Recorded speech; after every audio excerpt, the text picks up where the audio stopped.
Good morning, students. I am Rakesh KK, lecturer in Civil Engineering Department, Government Polytechnic, Harmali. This is my second session. Today I am going to explain about how to calculate linear waterway and clear span length. And then I explain the procedure to draw the drawing, how to draw the drawing.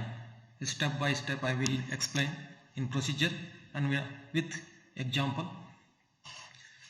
Now I have the T-beam bridge irrigation and bridge drawing in 5th semester civil engineering. Civil engineering, this code is 15CE 55D. Yesterday this drawing, already you know that what is this portion I already explained. This is the piers, this is also pier, and this is the abutment, girders, deck slab, and this one railings. Yesterday I explained about this, and yesterday I explained about the Ravi formula also. Ravi's formula, according to Ravi formula, how to calculate the discharge in maximum discharge. Q is called for maximum discharge in meter cube per second, and M is called for catchment in area in square kilometer. C is Ravi constant.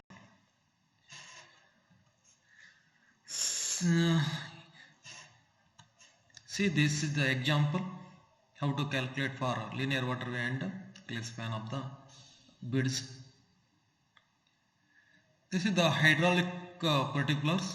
Hydraulic particular catchment area is given 4 km square. Ravi constant is 8.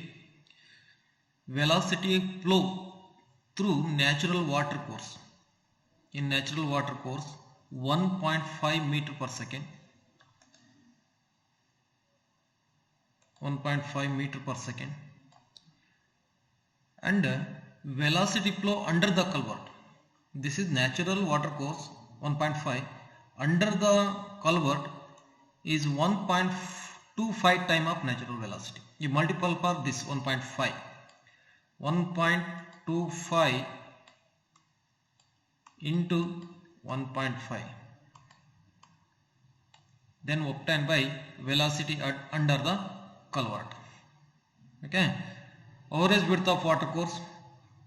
Average width of water course is given 8 meter. Uplex is assumed is the 12 centimeter to 18 centimeter.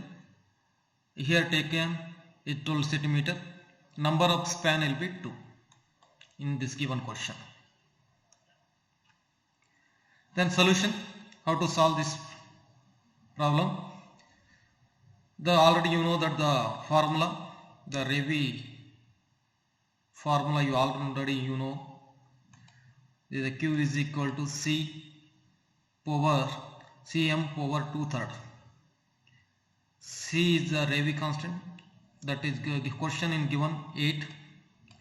M is the catchment area. Catchment area given will be 4 km square. Just put in this all the value in this formula. Okay. C is the 8 and M is the 4. You calculation this and it will be obtained by answer will be 20.14 meter cube per second. Okay, the discharge will be per second, it will be 20.14 cubic meter per second. It will be obtaining this one. Then you go to the calculate the velocity. How to calculate the velocity under the vent? Vent means in the under the culvert. Under the culvert they are given 1.5 time of the natural water course. You know that natural water course is given by 1.5. This is 1.25 into 1.5. That value will obtain 1.875 meter per second for the velocity under the vent or under the culvert. Then now next ನೋಡೋದಾದ್ರೆ ನಾವು velocity already ಯಾವ ಥರ calculate ಮಾಡಿದ್ದೀವಿ ಅಂತ ಗೊತ್ತಾಯ್ತು. ಅದೇ ಥರ next area of flow. For example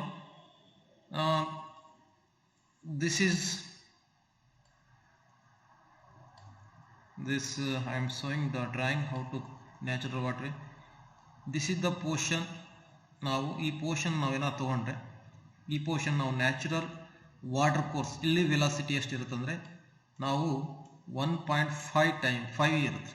okay, under ನಾವು ಕಲ್ವರ್ಟ್ನಲ್ಲಿ ಮಾಡಿದಾಗ ಏನಾಗುತ್ತೆ, this area will be reduce ಆಗುತ್ತೆ. ದಿಸ್ ಏರಿಯಾ ಇರುತ್ತಲ್ಲ, this area will be reduce ಆಗುತ್ತೆ. ವಾಟರ್ ರೆಡ್ಯೂಸ್ ಆದ ತಕ್ಷಣ ಏನಾಗುತ್ತೆ, ವೆಲಾಸಿಟಿ ವಿಲ್ ಬಿ ಮೋರ್ ಆಗುತ್ತೆ. ವೆಲಾಸಿಟಿ ಮೋರ್ ಆಗುತ್ತಲ್ಲ, ಈ ರೆಡ್ಯೂಸ್ ಆಗೋ ಏರಿಯಾನ ಎಷ್ಟು ಅಂತ ಕೊಟ್ಟಿವಿ ಅಂದರೆ 1.25 ಟೈಮ್ ಆಫ್ ನ್ಯಾಚುರಲ್ ವೆಲಾಸಿಟಿ ಅಂತ ಕೊಟ್ಟಿವಿ. ಈ ನ್ಯಾಚುರಲ್ ವೆಲಾಸಿಟಿ ಆದಾಗ ಏನಾಗುತ್ತೆ, this will be velocity will be more then natural water course. ಆವಾಗ ಎಷ್ಟಾಗಿದೆ ನಮಗೆ 1.857 per metre per second velocity ಆಗುತ್ತೆ. ಈ ಏರಿಯಾ ಕಮ್ಮಿ ಆದಾಗ ಅಪ್ಸ್ಟ್ರೀಮ್ ಸೈಡ್ನಲ್ಲಿ ವಾಟರ್ ವಿಲ್ ಬಿ ರೈಸ್ ಆಗುತ್ತೆ. That is called for afflux. It will be assume by 12 centimetre.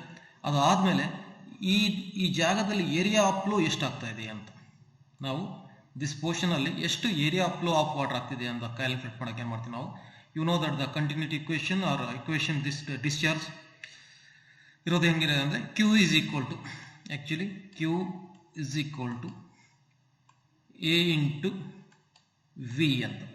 This is the formula. Q is discharge, A area of under the culvert is the velocity of flow. Okay, ನಮಗೆ you know that the Q already calculate ಮಾಡಿವಿ ನಾವು, ಮತ್ತೆ velocity also calculate ಮಾಡಿವಿ. ಹೀಗಾಗ್ಬಿಟ್ಟು ನಮಗೆ area ಬೇಕಾಗಿರೋದ್ರಿಂದ area is equal to Q divide by V.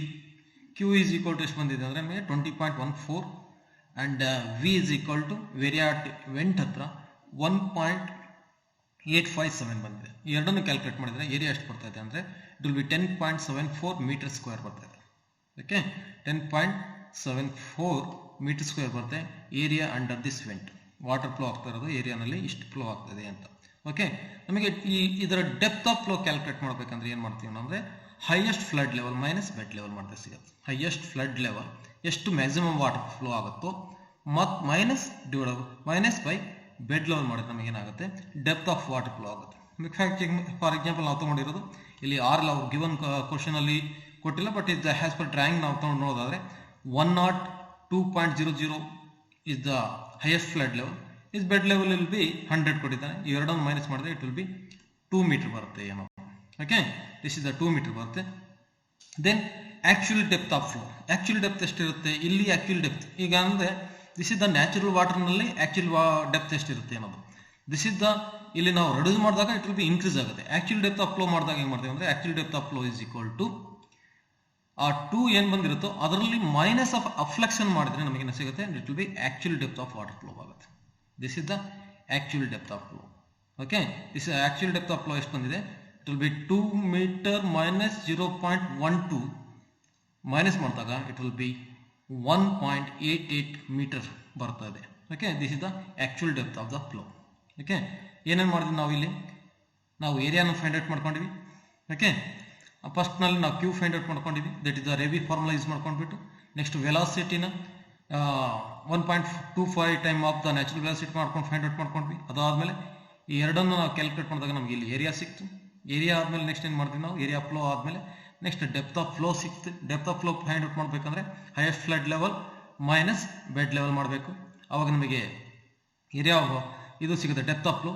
Actual depth of flow ಮಾಡಬೇಕಂದ್ರೆ it the whatever depth ಬಂದಿರುತ್ತೋ ಅದರಲ್ಲಿ ಮೈನಸ್ ಡಿಡಕ್ಷನ್ ಆಫ್ ಅಫ್ಲೆಕ್ಸ್ ಮಾಡಿದ್ರೆ ನಮಗೆ ಏನು ಸಿಗುತ್ತೆ, ಆಕ್ಚುಯಲ್ ಡೆಪ್ತ್ ಸಿಗುತ್ತೆ. This is the actual depth is equal to 1.88 metre per second ಬರುತ್ತೆ. Okay, then linear water way calculate ಮಾಡೋದು. ಲೀನಿಯರ್ ವಾಟರ್ ವೇ ಯಾಕೆ ಕ್ಯಾಲ್ಕುಲೇಟ್ ಮಾಡ್ತೀವಿ, the linear water way is equal to, ನಾನು ಆಗಲೇ ಹೇಳ್ದಂಗೆ linear water way is before that reaching of the under the culvert, ಅಲ್ಲಿ linear water way ಇರುತ್ತೆ. Linear water ವೇನಲ್ಲಿ ನೋಡಿ the area of flow, whatever area ಬಂದಿದೆಯೋ area of flow divided by this is the area of flow. ಆಗಲೇ ಮಾಡಿ ನಾವು area ಯಾವ ಥರ ಮಾಡಿದ್ವಿ, A is equal to Q divide by V. That ಅಲ್ಲಿ ಬಂದಿರೋ area of flow divided by actual depth of flow. Actual depth of flow ಹೇಗೆ ಮಾಡಿದ್ರಿ, it will be depth minus ಅಪ್ಲೈಸ್ ಮಾಡಿರೋದು, ಅದು actual depth of flow. Okay, area of flow ಎಷ್ಟು ಬಂದಿದೆ ನಮಗೆ 10.74 ಬಂದಿದೆ. ಡಿವೈಡೆಡ್ ಬೈ 1.88 ಅಂತ ಮಾಡಿದ್ರೆ ನಮಗೆ ಏನು ಸಿಗುತ್ತೆ, it will be that is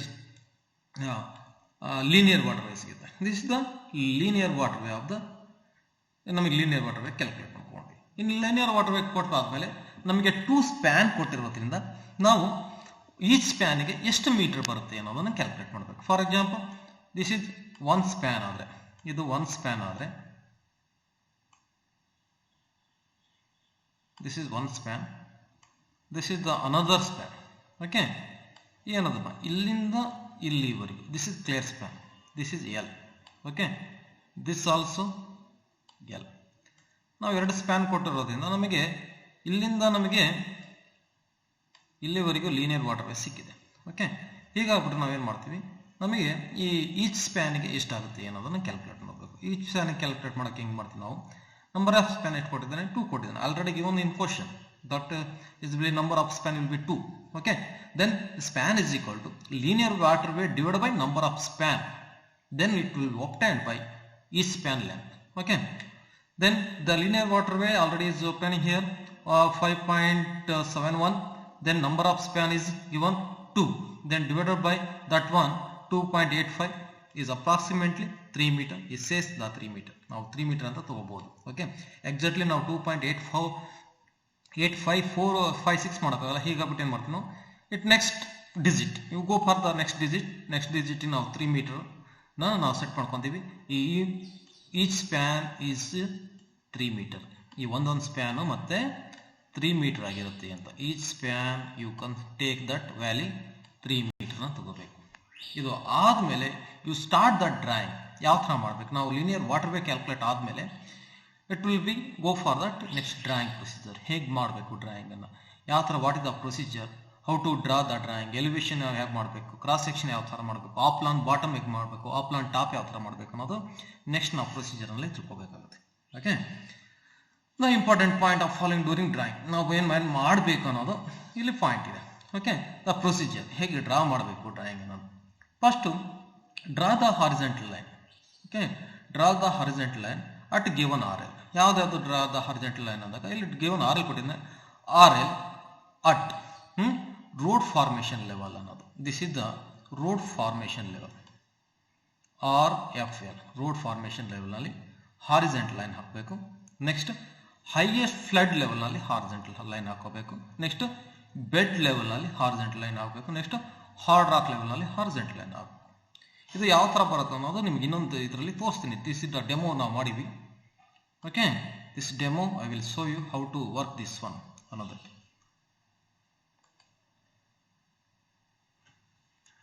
See here, this is the horizontal line. First I provided by horizontal line. Okay, next this is the bed level. Okay, I am given the example. This is the bed level horizontal line. ಯಾವ ಥರ draw ಮಾಡ್ತೀವಿ ಅನ್ನೋದು bed ಲೆವೆಲ್ನಲ್ಲಿ ಹಾಕೊಂಡಿವಿ. That RL will be I have given by 120 meter. Next another horizontal line. Okay, another horizontal line draw ಮಾಡ್ಕೊಂಡಿವಿ. That it will be highest flood level. ನಾನು highest flood levelನಲ್ಲಿ ನಾನು ಇನ್ನೊಂದು ಡ್ರಾ ಲೈನ್ ಮಾಡ್ಕೊಂಡಿದ್ದೀನಿ. Okay, then this another line. Okay, ಇದು road level. ಆಗಲೇ ಹೇಳ್ದಂಗೆ road formation level ಎಷ್ಟಿರುತ್ತೆ, 123.10 ನಾನು ಕೊಟ್ಕೊಂಡಿದ್ದೀನಿ. ಓಕೆ, ಇದು ರೋಡ್ ಫಾರ್ಮೇಷನ್ ಲೆವೆಲ್. ದೆನ್ ಇನ್ನೇನು ಸ್ಟಾರ್ಟ್ ಮಾಡ್ತೀವಿ ನಾವು, ಹಾರ್ಡ್ ರಾಕ್ ಲೆವೆಲ್ ಮಾಡ್ಕೊತೀವಿ. ಹಾರ್ಡ್ ರಾಕ್ ಲೆವೆಲ್ ಎಲ್ಲಿ ಇರುತ್ತೆ, ಗ್ರೌಂಡ್ ಲೆವೆಲಿಂದ ಕೆಳಗಡೆ ಇರುತ್ತೆ. ನೆಕ್ಸ್ಟ್ ಗ್ರೌಂಡ್ ಲೆವೆಲಿಂದ ಕೆಳಗಡೆ ಇರೋದು hard rock level. Hard rock level ಇನ್ನೊಂದು ನಾನು ಡ್ರೈ ಮಾಡ್ಕೊಂಡು this is the hard rock level. Okay, ಅದು ಆದಮೇಲೆ ದಿಸ್ ಇಸ್ ನಾವು ಯಾವ ಥರ ಅರ್ಜೆಂಟ್ ಲೈನ್ ಮಾಡ್ಕೊಂಡಿವಿ ಅನ್ನೋದು ನಾನು ತೋರಿಸ್ತೀನಿ. ಫಸ್ಟ್ ಹೇಗೆ ಹಿಂಗೆ ಮಾಡ್ಕೊಂಡಿದ್ದೀನಿ. ಫಸ್ಟು ನಾವು ಬೆಡ್ ಲೆವೆಲ್ ಹಾಕೊಂಡಿವಿ. You go for any direction, you go for from you come to up to top ಇಂದ ಬರ್, ಇಲ್ಲ ಬಾಟಮ್ ಇಂದ ಹೋಗಿ. ಓಕೆ, ಇಲ್ಲ ಫ್ರಮ್ ಬಾಟಮ್ ಇಂದ ಬೆಡ್ ಲೆವೆಲಿಂದ ಹೋಗಿದ್ರೆ ಬೆಟರ್. ಇದು ಬೆಡ್ ಲೆವೆಲ್ ಡ್ರಾ ಮಾಡಿದ್ದೀನಿ ಫಸ್ಟ್ ನಾನು. ಬೆಡ್ ಲೆವೆಲ್ ಆಗಲೇ ಥರ ನೋಡಿ ಗೋ ಫಾರ್ ದಿಸ್. ಇನ್ನೊಂದ್ಸಲ ಬರ್ರಿ, ಹೇಗಿದೆ, you first horizontal line, this is the bed line ಬಂತು. ಓಕೆ, ಬೆಡ್ ಲೈನ್ ಆದಮೇಲೆ ನೀವು ಗೋ for next whatever next RL ಏನು ಕೊಟ್ಟಿರ್ತಾನೋ ಇವು directly you go for that highest flood level ಹೋಗಿ.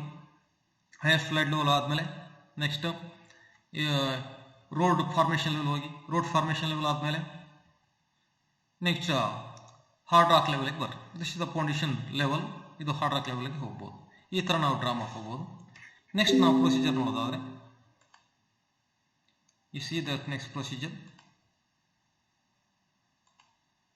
ನೆಕ್ಸ್ಟ್ ಏನಿದೆ, draw the vertical continue line in centre of horizontal line ಅನ್ನೋದು. Next ಏನಿದೆ ಅಂದರೆ ಈ ಹಾರಿಜೆಂಟಲ್ ಲೈನ್ ಆದಮೇಲೆ next you draw the vertical continuous line in the central line of horizontal line. ಅಂದರೆ ಈ central line horizontal ಇಂದ central line ಒಂದು vertical line provide ಮಾಡಬೇಕು. ಅದನ್ನು ಯಾವ ಥರ ಮಾಡಬೇಕು ಅನ್ನೋದು ಗೊತ್ತಿದೆ, ಅದನ್ನು ಹೇಳ್ತೀನಿ. Next from road formation level draw the parallel line below it equal to the thickness of the wearing coat ಮಾಡಬೇಕು. ಅಂದರೆ ಈ ಏನು ನಾವು ರೋಡ್ ಫಾರ್ಮೇಷನ್ ಲೆವೆಲ್ ಲೈನ್ ಹಾಕಿರ್ತೀವಿ, ರೋಡ್ ಫಾರ್ಮೇಷನ್ ಲೆವೆಲ್ ಇಂದ ನಾವು ವೇರಿಂಗ್ ಕೋಟನ್ನು ಅದ್ರ ಈಕ್ವಲ್ ಪ್ಯಾರಲ್ ಆಗಿ ನಾವು ಹೇಳಿಬೇಕು. ಅದು ಎಷ್ಟು it will be given for that ಎಷ್ಟು ಥಿಕ್ನೆಸ್ ಕೊಟ್ಟಿರ್ತಾರೋ ಆ ಥಿಕ್ನೆಸ್ ಪ್ರಕಾರ ನಾವು ಹಾಕೋಬೇಕು. Minimum it will be take for 80 centimeter to 80 mm to the 100 mm ಅಂತ ತೊಗೊಳ್ತೀವಿ ನಾವು. ಇದು is wearing coat of the road. Okay, ಅದರ ಕೆಳಗಡೆ ಏನು ಮಾಡ್ತೀವಿ, ಬಿಲೋ ದಿಸ್ ಲೈನ್. ಅಂದರೆ ಈ ವೇರಿಂಗ್ ಕೋಟ್ ಆದ್ಮೇಲೆ ಏನು ಮಾಡ್ತೀವಿ, ನೆಕ್ಸ್ಟ್ ಪ್ಯಾರಲ್ ಲೈನ್ ಅನ್ನು ಹೇಳ್ತೀವಿ. ಅದು ಥಿಕ್ನೆಸ್ RCC ಸ್ಲ್ಯಾಬ್ ಅನ್ನು ಹಾಕ್ತೀವಿ. ಓಕೆ, RCC ಸ್ಲ್ಯಾಬ್ ಡೆಪ್ತ್ ಅನ್ನು ನಾವು ಡ್ರಾ ಮಾಡ್ತೀವಿ. This is the next procedure. ಅದು ಆದ್ಮೇಲೆ ಯು ಸಿ ಹಿಯರ್ ಯಾವ ಥರ ಡ್ರಾ ಮಾಡ್ತೀವಿ ಅಂದ್ಬಿಟ್ಟು ನಾವು ಆಗಲೇ ಹಾರಿಜಾಂಟಲ್ ಲೈನ್ ಅನ್ನು ನೋಡಿದ್ವಿ. This is the road formation line ಅಂತ ನಾವು ತಿಳ್ಕೊಂಡ್ರೆ, ರೋಡ್ ಫಾರ್ಮೇಷನ್ ಲೈನ್ ಆದ್ಮೇಲೆ ನಾವು ಏನು ಮಾಡ್ತೀವಿ, ನೆಕ್ಸ್ಟ್ ನಾವು ಡ್ರಾ ಮಾಡೋದು this is the wearing coat draw ಮಾಡ್ತೀವಿ. ವಿಯರಿಂಗ್ ಕೋಟ್ ಅನ್ನು ಡ್ರಾ ಮಾಡಿದ್ರೆ ಅದರ ಕೆಳಗಡೆ ಏನು ಬರ್ತಂದ್ರೆ next that will be slab thickness ಅನ್ನು ನಾವು ಈ ಸ್ಲಾಬ್ ಥಿಕ್ನೆಸ್ ಲೈನ್ ಅನ್ನು ಹಾಕೊಂತೀವಿ. Okay, this is the slab thickness line ಅನ್ನು ಹಾಕೊಂತೀವಿ. ಈ ಸ್ಲಾಬ್ ಥಿಕ್ನೆಸ್ ಲೈನ್ ಹಾಕೊಂಡು ಆದ್ಮೇಲೆ next in case of single span ಇತ್ತಂದ್ರೆ ಆಫ್ ದ ಸ್ಪ್ಯಾನ್ ಬಿಡ್ತಾ ಐದರ್ ಸೈಡ್ ವರ್ಟಿಕಲ್ ಕಂಟಿನ್ಯೂಸ್ ಇರುತ್ತೆ line draw and in case of 2 span take ಇದ್ರೆ of ಬಿಡ್ತಾ ಪಿಯರ್ ಅನ್ನು ಕಟ್ ಮಾಡ್ಕೊಳ್ತೀವಿ ಅನ್ನೋದು. ಓಕೆ, ಆ ಡ್ರಾಯಿಂಗ್ ನಲ್ಲಿ ತೋರಿಸ್ತೀನಿ ಯಾವ ತರ ಆಗುತ್ತೆ. ಪಿಯರ್ ನಲ್ಲಿ ಈ ಪಿಯರ್ ಇರುತ್ತೆ, ಈ ತರ ಪಿಯರ್, ಈ ಪಿಯರ್ ನಲ್ಲಿ ಸೆಂಟ್ರಲ್ ಲೈನ್ ಅನ್ನು ಅರ್ಧ ಕಟ್ ಮಾಡ್ಕೊಂಡ್ಬಿಟ್ಟು ಈ ಕಡೆ of plan section cross section elevation cut ಮಾಡ್ತೀವಿ. ಮತ್ತೆ ಇದು ಜಸ್ಟ್ ಎಲಿವೇಷನ್ ಕಾಣ್ತಾ ಇರುತ್ತೆ ಕ್ರಾಸ್ ಸೆಕ್ಷನ್, ಅದು ಯಾವ ತರ ಕಾಣುತ್ತೆ ಅನ್ನೋದು ನಾವು ತೋರಿಸ್ತೀವಿ. ಓಕೆ, ಇದಾದ್ಮೇಲೆ next of longitudinal section. Okay, ಈ ಆಫ್ ಲಾಂಜಿಟ್ಯೂಡನಲ್ ಸೆಕ್ಷನ್ ಯಾವ ತರ ಕಾಣುತ್ತೆ, draw the top width of the abutment. ನಾವು top width of the abutment ಯಾವ ತರ ಕಾಣಬೇಕು, and also draw the vertical line up to the bed level ವರೆಗೂ ಕಾಣುತ್ತೆ. ನೆಕ್ಸ್ಟ್ ಫ್ರಮ್ ಬ್ಯಾಕ್ ಬ್ಯಾಟ್ರಿ ಎಷ್ಟು ಕೊಡ್ಬೇಕಂದ್ರೆ ದಟ್ ದ ಬ್ಯಾಕ್ ಬ್ಯಾಟ್ರ್ ಅನ್ನೋದು back batter ಅಂದ್ರೆ ಹಿಂಗಿರುತ್ತೆ ಅಂದ್ರೆ you go this is the front side, the water paste side. ಈ water face side ಆದಮೇಲೆ ಇದು ಆಫ್ಸೆಟ್ ಆದಮೇಲೆ ದಿಸ್ ಈಸ್ ಇದು ಬ್ಯಾಕ್ ಬ್ಯಾಟ್ರ್. ಓಕೆ, ಇದು also offset, this is offset. ಇದು abutment in top, this line will be abutment top. Generally we take for the 0.5 ಅಂತ ತೊಗೊಳ್ತೀವಿ, 0.5 metre. And this is the back batter ಎಷ್ಟು ಕೊಟ್ಟಿವಿ ಅಂದರೆ 1 in 8 ಅನ್ನು ತೊಗೋಬೇಕು. Okay, this is the back batter. This is the water face ಅಂತ ಬರ್ತೀವಿ. It will be vertical ಇರುತ್ತೆ, ಕೆಲವು ಟೈಮಲ್ಲಿ ಇಟ್ ವಿಲ್ ಬಿ ವರ್ಟಿಕಲ್ ಇರುತ್ತೆ. Okay, this is the back batter side. Next ಏನು ಮಾಡಬೇಕು, draw the footing and bed concrete depend upon the hard rock level. Okay, for example ಈ offset ಕೊಟ್ಟಿರ್ತೀವಲ್ಲ, ಈ offset ಇದು ಪೂಟಿಂಗ್ ನಮ್ದು. Actually this is the footing foundation level. Depend upon ಅದರ ಮೇಲೆ depend ಆಗಿರುತ್ತೆ, ಅಂದರೆ ಹಾರ್ಡ್ ರಾಕ್ ಮೇಲೆ ಡಿಪೆಂಡ್ ಆಗುತ್ತೆ ನಾವು ಎಷ್ಟು ಆಫ್ಸೆಟ್ ಅನ್ನು ಕೊಟ್ಕೋಬೇಕು ಅನ್ನೋದು. This is the foundation of, ಇದು ಫೌಂಡೇಶನ್ ಲೆವೆಲ್ ಟಾಪ್, ಇದು foundation level bottom. For that hard rock level will be depth will be more ಇತ್ತು ಅಂದ್ರೆ ಇಟ್ ವಿಲ್ ಬಿ 2 ಆಫ್ಸೆಟ್ ಬರುತ್ತೆ, 30 centimetre into 30 centimetre. This offset varies from 20 centimetre to 30 centimetre ತೊಗೊತೀವಿ ನಾವು. ಈ ವಾಲಿಂದ ನಾವು extended portion, this extended portion ಇರುತ್ತಲ್ಲ, it will be this portion will be 20 centimetre to 30 centimeter ಅನ್ನು ಮಾಡ್ತೀವಿ. Okay, this is the portion, extended portion. Okay, next from vertical continue line in the center line horizontal line below the slab take by half of the width of the pier on the left and under draw vertical line up to bed level ವರೆಗೆ. ಏನೊಂದು ಮಾಡ್ತೀವಿ ಅಂದರೆ for example ನಾವು pear ಇರುತ್ತೆ ಅಂತ ತಿಳ್ಕೊಡ್ರಿ. ಈ pear ಇದ್ದಾಗ ಏನು ಮಾಡ್ತೀವಿ ನಾವು ಅರ್ಧನ ನಾವು ಕಟ್ ಮಾಡಿಬಿಟ್ಟು ತೋರಿಸ್ತೀವಿ ಯಾವ ಥರ ಕಾಣುತ್ತೆ, ಅರ್ಧ ಎಲಿವೇಶನ್ ಯಾವ ಥರ ಕಾಣುತ್ತೆ ಅನ್ನೋದು ನಾವು ತೋರಿಸ್ತೀವಿ. Okay, this is the procedure of this. Next of elevation ಯಾವ ಥರ ಕಾಣುತ್ತೆ. ಓಕೆ, ಅದನ್ನು ನಾವು ಡ್ರಾಯಿಂಗ್ನಲ್ಲಿ ತೋರಿಸ್ತೀನಿ. ಎಲಿವೇಶನ್ ಹೆಂಗೆ ಕಾಣುತ್ತೆ, ಯಾವುದೇ ಎಲಿವೇಶನ್ ಅಂದರೆ ಏನು, ಪಿಯರ್ ಅಂದರೆ ಏನು, ಪಿಯರ್ ಲೈನ್ ಯಾವ ಕಾಣುತ್ತೆ, ಇವೆಲ್ಲ ನಾನು ಇದನ್ನು ತೋರಿಸ್ತೀನಿ. Next of of that plan at top, of of the plan at bottom, curve ಅಂದರೆ ಏನು, ಇವೆಲ್ಲ actually this is the procedure. I will show it drawing ತೋರಿಸ್ಬಿಟ್ಟು ಇದು ಯಾವ ಥರ ಬರುತ್ತೆ ಅನ್ನೋದು ನಾವು ನಿಮಗೆ ತೋರಿಸ್ತೀನಿ. ಇವೆಲ್ಲ ದಿಸ್ ಇಸ್ ದ ಪ್ರೊಸೀಜರ್, ಯಾವ ಥರ ಕಾಣುತ್ತೆ, ಹೆಂಗೆ ಕಾಣುತ್ತೆ ಅನ್ನೋದನ್ನು ನಾನು ಈಗ ತೋರಿಸ್ತೀನಿ. Okay,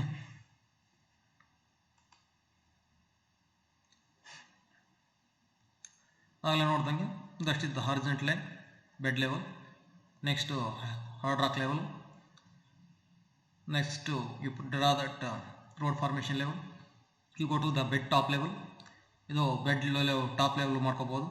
okay, this is the central line, vertical line. ನಾವು ಆಗಲೇ ಹೇಳ್ದಂಗೆ ನಾವು ವರ್ಟಿಕಲ್ ಲೈನ್ ಇದು 2 ಸ್ಪ್ಯಾನ್ ಇರೋದ್ರಿಂದ ನಾವು ಪಿಯರ್ ಅನ್ನು ಮೊದಲು ಡ್ರಾ ಮಾಡ್ಕೊತೀವಿ. Pier, this is the central line ಇಂದ pier of of the pier section ಆಗುತ್ತೆ, ಲಾಂಜಿಟ್ಯೂಡಿನಲ್ ಸೆಕ್ಷನ್ ಆಗುತ್ತೆ, ಆಫ್ ದ ಎಲಿವೇಶನ್ ಆಗುತ್ತೆ.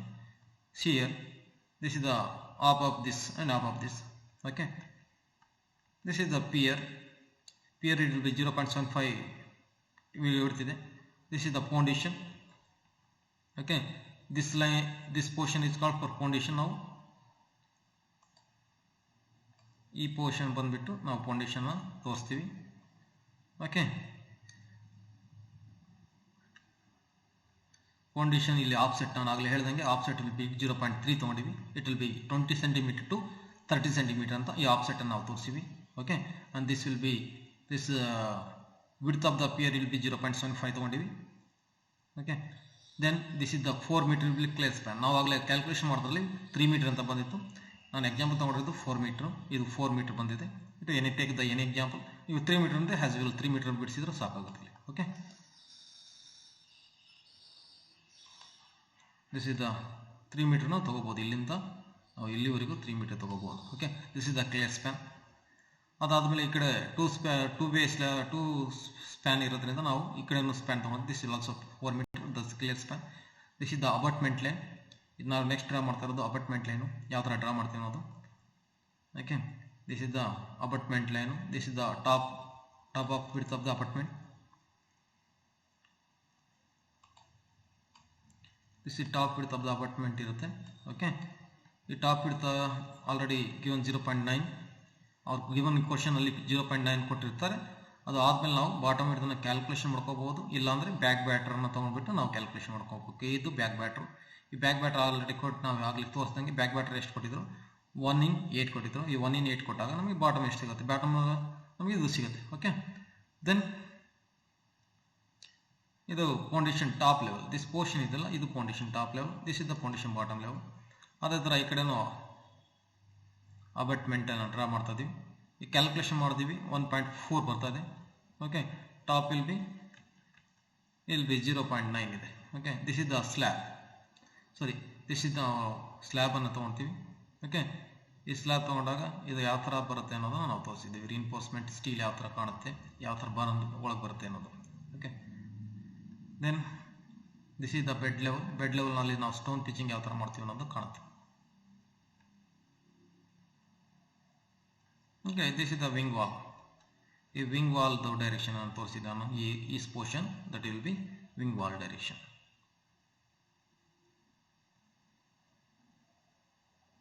The slab thickness will be 0.25 metre ಏನೋ ಕೊಟ್ಟಿದ್ದೀವಿ.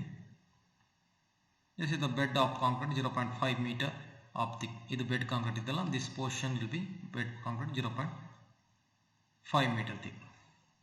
Okay, and here the RCC slab 250 mm on the 0.25 ಇಲ್ಲಿ RCC slab. this is the RCC slab ಇದು. okay, this will be RCC slab 0.5 thick. this is the put bath.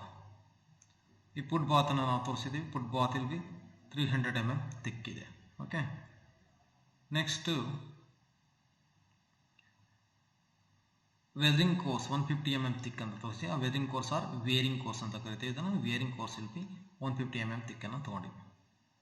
Okay, usually 100 mm ತೊಗೊಳ್ತಾರೆ. Bed level. Okay, ಇದು ಯಾವ ಥರ ನಾವು draw ಮಾಡಿದ್ದೀವಿ ಅನ್ನೋದನ್ನು ಈ ಥರ ದಿಸ್ ಈಸ್ ಒನ್ ನಾವು ಕ್ರಾಸ್ ಸೆಕ್ಷನ್ ಅನ್ನು ತೋರಿಸ್ತಾ ಇದ್ದೀವಿ ಯಾವ ಥರ ಕಾಣುತ್ತೆ ಅನ್ನೋದು. ಮತ್ತು next of plan top of plan bottom ಯಾವ ಥರ ಕಾಣುತ್ತೆ, ಮತ್ತು ಅದರ elevation, cross sectional elevation, of elevation, of cross section elevation ಯಾವ ಥರ ಕಾಣುತ್ತೆ ಅನ್ನೋದು ನಾವು ನೆಕ್ಸ್ಟ್ ವಿಡಿಯೋನಲ್ಲಿ ನಾವು ಅದನ್ನು ಹೇಳ್ತೀವಿ. Okay, thank you.